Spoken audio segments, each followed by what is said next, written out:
Here's the thing. I agree, George. I mean, I think that we ought to be building for a standard we haven't seen yet, right? I mean, if we're truly focused on, building resilient communities, then we have to build to a standard that's higher than what Mother Nature's currently throwing at us. In some cases, politics and lobbying, big lobbying money gets in the way of doing what's right.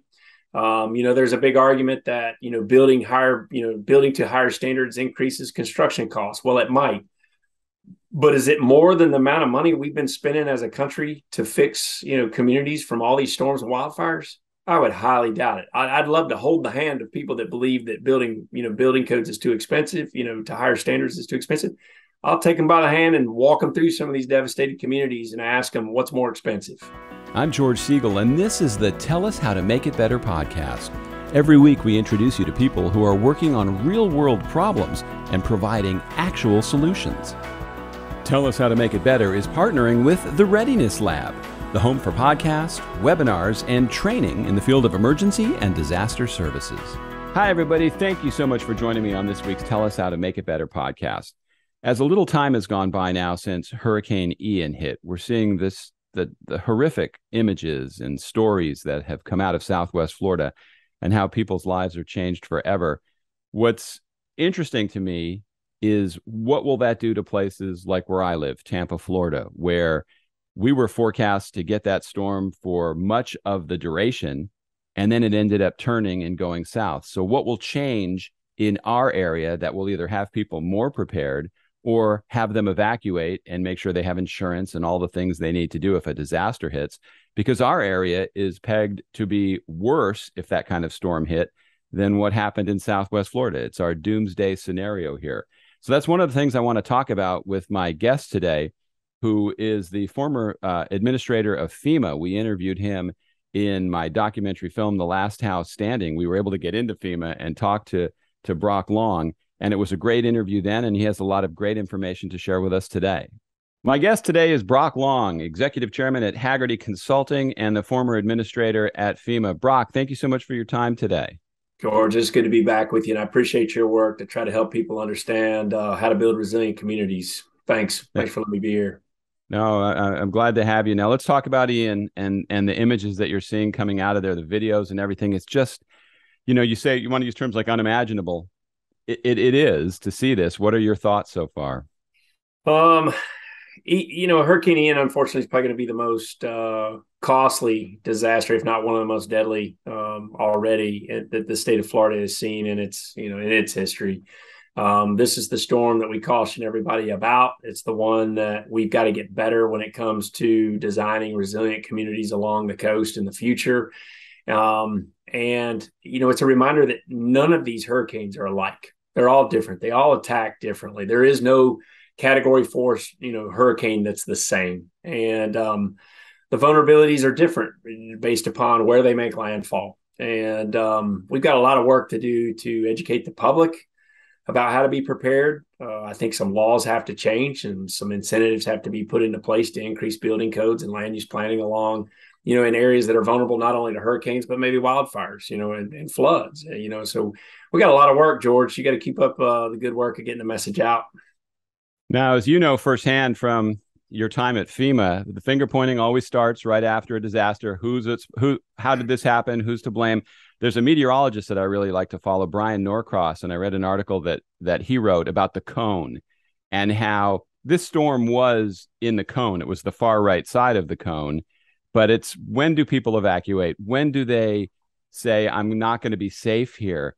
That's a tough call for people. And I live in Tampa, and so I know we didn't evacuate. And now that I've seen what happened in that area, I'm going, we might have been wiped out here. So, George, listen, as a former FEMA administrator, let's just say I have been the bullfighter in the arena and received all the criticism in the world.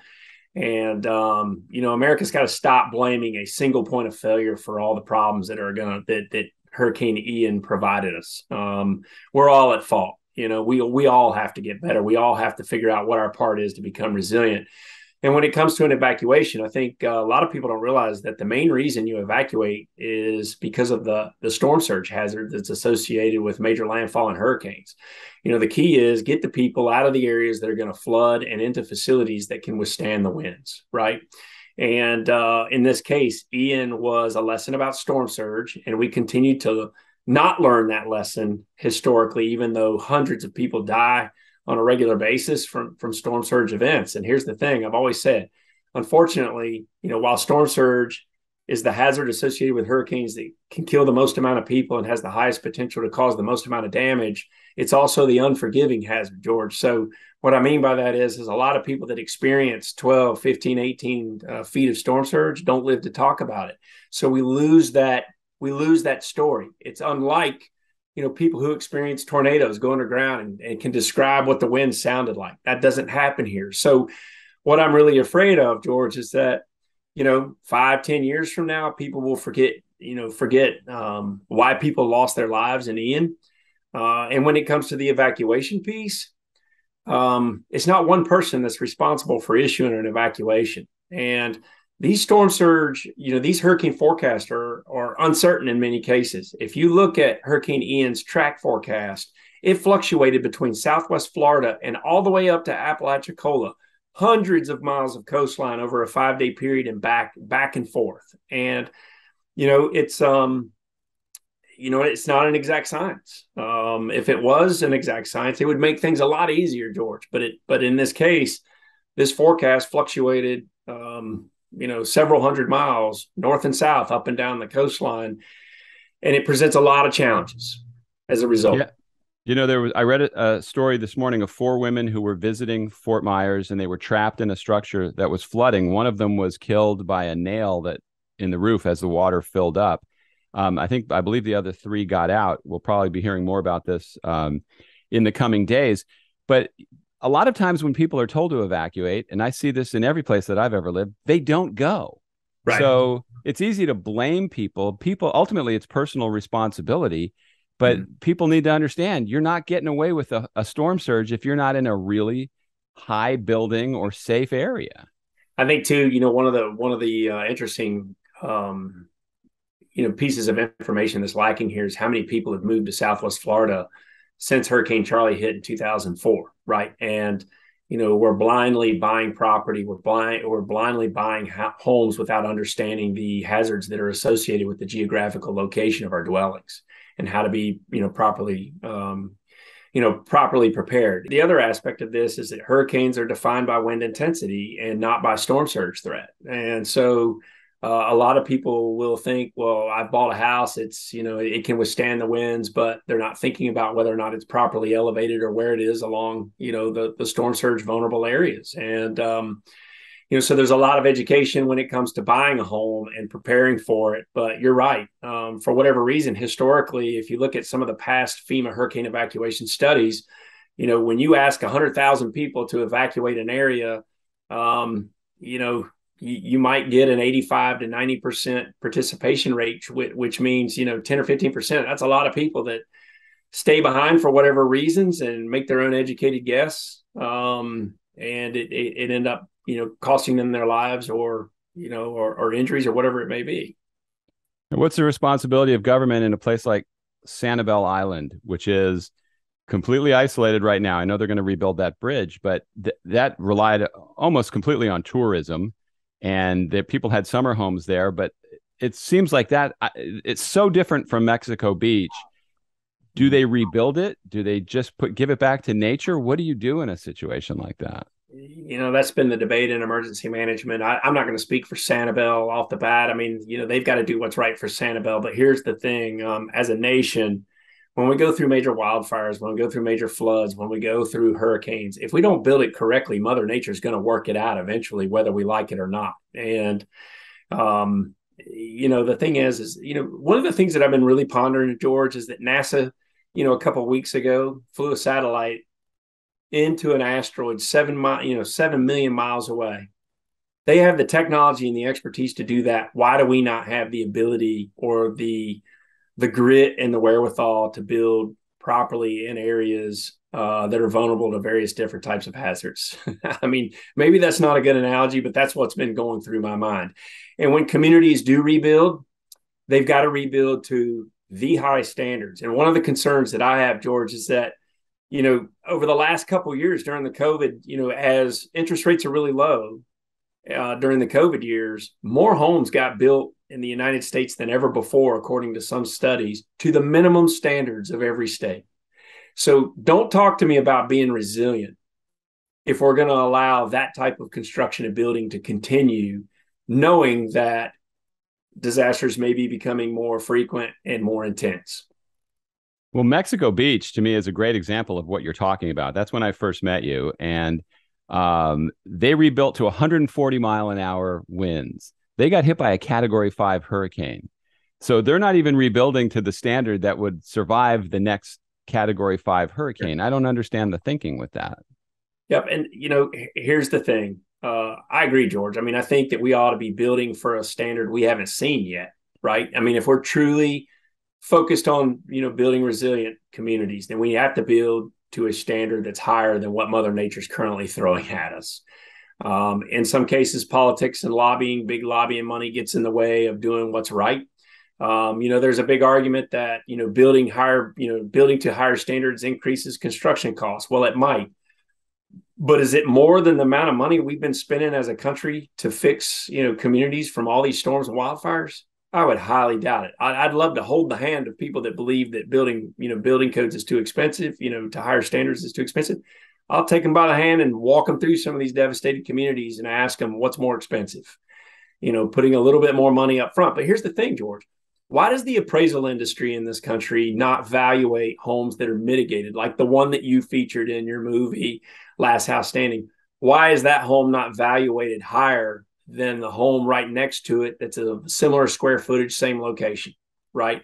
Has the appraisal industry, really been educated to look for mitigation techniques in homes that would make that home more attractive and valuable than the home beside it that hasn't been mitigated? Why does the realtor industry, not also start to promote mitigated homes over homes that haven't been mitigated? And so there's a lot of education that's got to take place in these different industries. And I think that change has got to be a grassroots thing. It can't just come from the federal government saying build to a higher standard. It's also got to be these industries demanding higher quality construction in areas that we know are vulnerable. Yeah, the frustrating thing to look at is I think that if builders just took the charge and said, we're only building safe homes, they could solve this problem. It's like they have the cure for a lot of these problems. But when I talk to them, they say, we're not going to spend the money if we don't know that they're going to pay for it on the consumer end. So it doesn't seem to get solved, which is pretty frustrating, which brings me to the place that was supposed to be the bullseye, where I live, Tampa, Florida. And for days in advance, they were talking about it. And that is the doomsday scenario direction for a storm here. They estimate $400 billion in damage to this area. It would be staggering. 60% of the businesses in Hillsborough County would have been wiped out, 70% in Pinellas County. Sure. Yet, I don't think it's going to change anything. I mean, I think people want to be prepared for after the disaster, but they don't do the work up front. Yeah, and sadly, it's like I said, I think this country suffers from hurricane amnesia. 5-10 years from now, people aren't going to be talking about Hurricane Ian. They're going to be talking about the next storm that comes. But the Tampa Bay area is one of FEMA's catastrophic planning initiative areas. There's a lot of catastrophic planning initiatives that were taking place over the last decade, and Tampa Bay is one of them because of the storm surge vulnerable issues that are presented there. And the continental shelf is so shallow there that the storm surge vulnerability is great because of that. So essentially what I'm saying is that you can go 50 miles offshore and it's still pretty shallow, which is why storm surge is such a big problem. And, Tampa Bay is, that area is very lucky, but you better, you better understand that if you choose to live there, George, like you do, you better be ready for it. Understand your storm surge vulnerability, understand what mitigation techniques you can put into your house over time. And in some cases, does it make sense to live there and retire there? Well, in talking to friends and neighbors, I get the impression that it's already in some people's rearview mirror by now. And sure, you look down to the south and you go, wow, that really is horrible for those people. And a lot of people here are giving a lot of money and trying to help them get back to somewhat of a normal life down the road. But I don't know that it's changing that much here. Are people getting generators? Are they going to have a better evacuation plan? Do they really understand where they live and what their risks are? Doesn't seem like that's going to happen. Yeah, and I do believe that from an asset poverty angle, it is it's a tough ask to tell people to be prepared for 3 to 5 days or spend $10,000, $15,000 on their house for simple mitigation techniques or to buy a generator. It's a tough ask. And that's all part of it. The other thing that we saw with the Hurricane Ian forecast, where at one point it's Southwest Florida, the next point it's at Apalachicola, and then eventually it works its way back to Southwest Florida over a 5-day period. A lot of the media attention was on the Tampa area. And I think when citizens see where the media attention is, they tend to breathe a sigh of relief. They do so not knowing that they're actually still very vulnerable to the uncertainties of those hurricane track forecasts and intensity forecasts. Now, what I've seen in the past also is after a storm like this, now the next time the evacuation order is probably going to be issued in a lot of places where people are going to evacuate that didn't need to. And so maybe that time now all those people are going to be angry. So then the next time the evacuation order is given, they're not going to leave. I don't know how you win that battle. Well, we saw that with Hurricane Irma. A lot of people were placed under evacuation orders, and thankfully they weren't hit. But then they were frustrated by that, George. Why were we asked to, we evacuated and not a single thing happened? Well, they don't understand all the uncertainties that go along with track forecasting and intensity forecasting. They don't understand storm surge forecasting, based on how the winds impact or attack the coastline. And they get frustrated by that. They go back and they say, well, you know what? I'm going to wait the next one out. And, and then where, you have this other thing where people have experienced hurricanes in different parts of the country. But when they move to, then they're under the gun for the next one. They don't realize that each hurricane is unique and different. They attack differently.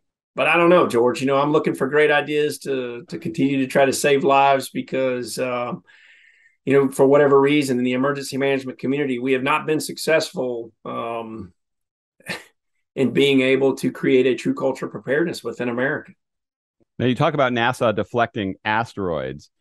When you talk about $400 billion worth of damage to an area, if you said, okay, we could take $100 billion and build a big canal lock that will close and stop storm surge, is that preposterous? Is that something that's so out of the realm of reality that it would never happen?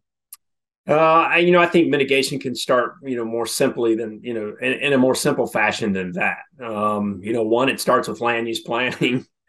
Why are we building in these areas? And if we do build in those areas, what is the code standard for residential codes and building codes? Are you properly insured? There's ways of doing it without building, massive infrastructure to guard storm surge, those types of things. I think you start simple and build your way up. But then it's also an education piece, George. It's like we were talking. Why does the appraisal industry not know how to look for mitigated homes over homes that aren't mitigated in areas that are vulnerable to hurricanes or wildfires or floods, right? So it's education, it's infrastructure, it's building things correctly. It's it's learning how to live with Mother Nature, and it's building to a standard that's higher than what we've seen so far if we know that it's going to become more intense in the future.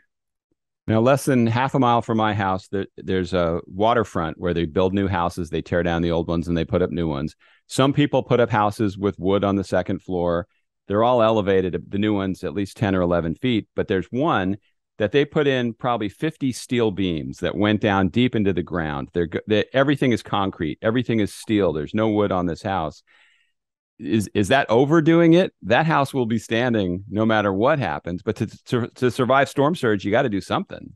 Yep. And I don't think there is no such thing as overdoing it when it comes to mitigation, particularly if we're not sure what if the future is uncertain about how these hazards are going to change or become more intense, right? The current level of codes in our country is not working. We know that. We've seen multi-billion-dollar disaster after multi-billion-dollar disaster. The other thing that's got to keep up with not only the dwellings is the infrastructure and how we rebuild new infrastructure. Let's not put those bridges back up to the same standard that supported these islands. Let's rethink that too. And you might have the last house standing, but there's no water structure to support you living there either. There's no roadway system. There's no water infrastructure, sewer system. So it's a total rebuild in some cases to a much higher standard. Oh, sure. We have some head scratcher things here. Tampa General Hospital is on Davis Islands, which has one bridge going to it, but it's a huge hospital in this area. That bridge would get washed out by a 20-foot storm surge. Well, and if you look at Hurricane Irma, George, look at where a lot of deaths occurred in rest area, in assisted living facilities. Why are assisted living facilities allowed to be built in Cat 1, 2, 3 storm surge vulnerable areas? Because evacuating people can kill them. And and so we got to think about how we build the hospital infrastructure of the future, but also why are we allowing certain types of facilities to be built where they're built if evacuation could be dangerous to them. We have another island right next to Davis Islands called Harbor Island that has 2 bridges, but all their utilities are in the ground, but they were shutting the power off for this storm because they didn't want salt water to get in it. Don't you think of that when you put it in the ground on an island on a bay? I mean, it just makes me want to smack my head. It's like, yeah. Well, I can tell you this, George, we talked about this before, previously serving as FEMA administrator. I think I went through 220 events in 2 years that's declared disasters and wildfires. I mean, literally a new event every 3 days, if you think about it. And, people want to place a lot of blame on FEMA. Why is this happening? Why is that happening? But FEMA's not in control of the destiny of many communities. They really aren't. I think some things have to change. I think the disaster laws that guide what FEMA can do, such as the Stafford Act, have to be redesigned by Congress to provide incentives to communities for doing the right thing. The whole entire disaster declaration process, in my opinion, is a moral hazard, George. And what I mean by that is that after a disaster, one of the things that emergency managers go look for is uninsured public infrastructure losses. Uninsured public infrastructure losses, those dollar amounts will help them to qualify for a federal disaster declaration. There's no incentive to insure the infrastructure or build it correctly. So what if the law was rewritten to say those who pass higher building codes, residential codes, proper land use planning, and are properly insured have greater access to Department of Education grants, Department of Commerce grants, Department of Transportation grants? What if incentives were actually built into the law? Because right now they don't exist. And so as a former FEMA administrator, to me, I'm glad we're having the conversation about resilience, but it's also a little bit laughable that we're having a conversation about resilience, but yet the whole entire disaster declaration process is a moral hazard that's got to be restructured to fit that debate, right? Well, why would somebody be against doing that? I know I'm preaching to the choir here, but why would you not want to fix that? It may stifle development in your community, George. It may not allow you to look at the grants that are provided for economic growth in communities, George. So what's the right balance of growth? How big do these communities need to be? The resilience discussion and debate is multifaceted, and it's far greater than what's FEMA doing to prevent these things in the future. Honestly, I think FEMA's on a path where their business model is broken. The business model is broken. Their mission has grown, incredibly, and they're not going to be able to keep their head above water unless the laws and the incentives are changed. When you look back at your experience there, is it a good memory or is it a nightmare? That's a great question. I'm still trying to get my head right, George, after being FEMA administrator. I love the people inside that agency. They're dedicated people. They truly are golden hearted. But would I want to go back and lead FEMA? I would. I think the deck is stacked against the agency, and they don't really have the emergency management community doesn't have a strong lobby. And anytime events like this occur, I can guarantee you that people are going to say we need a bigger FEMA, but bigger FEMA is not the answer, George. We've tried bigger FEMA after Andrew in 92. We tried bigger FEMA after Katrina in 2005. We wanted a bigger FEMA after Sandy hit New York. We need a bigger FEMA, George, after Maria in Puerto Rico. Well, if we keep doing that and it's not really helping things, bigger FEMA is not the answer. It is, this is a partnership at all levels, from the properly prepared and educated citizen about hazards and what they've got to do to become more resilient, all the way to the federal government finally providing incentives to communities that are doing the right thing, right? And for example, like the equity debate right now, one of the things that I'd like Congress to allow FEMA to do is allow communities who are depressed communities, to apply for FEMA mitigation funds to help offset homeowners insurance in areas where people can't get ahead. Mitigation is not just about structural mitigation; it's also societal vulnerability mitigation, right? And I don't believe that the federal government should pay for everybody's homeowners insurance indefinitely, but there should be a graduating scale to at least start the process and the conversation. Coupled with financial resiliency, coupled with low to no cost mitigation strategies to improve your dwelling's performance when they face these types. But pointing the finger at who's responsible for this evacuation call, who's responsible for this disaster, Puerto Rico, FEMA, that ain't working. You're pointing the finger at the wrong direction, because everybody inside FEMA knows what it takes to have a resilient future, but Congress isn't listening to the professions.